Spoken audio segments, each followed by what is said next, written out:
Odaginizga to'g'ri. Yana o'ylash baqsam to'g'ri deb. Yana o'ylashamsiz xiy.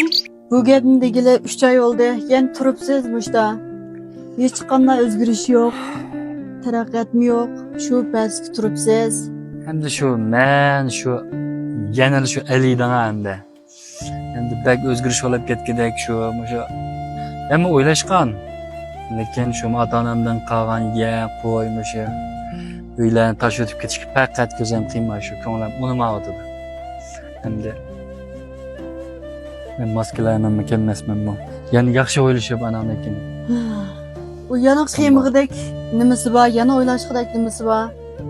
Har kim o'z taqdirining tumirchisi debdigan. Siz shu mishadan chiqmasangiz, jangaldan chiqmasangiz, 3 oyning oldida mushta atdingiz, yana bir umr mushta o'tib ketasiz. Siz shunchalik tirishjon, oq ko'ngil, taraqqiyot fursati bor, qag'iniga manba dedim. Bilmasangiz o'gitimiz. Bekroq o'ylashib baqsangiz bo'ladi asli. O'ylashqidagmi ish emasdi bu. Sizga nisbatan nayt yaxshi taraqqiyot fursati edi.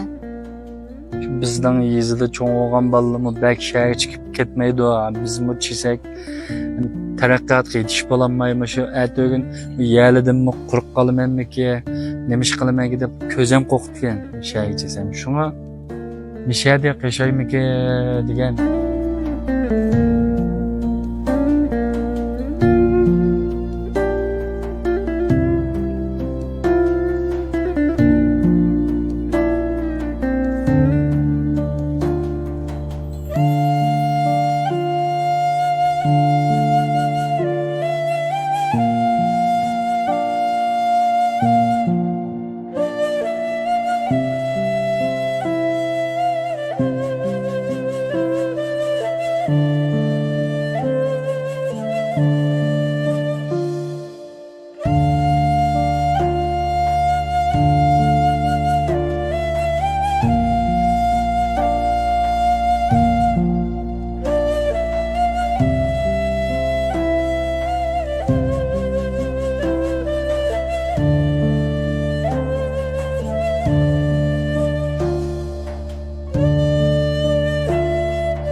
Faqat unmadingiz shaharga kirib bir taraqqiy qiling desam.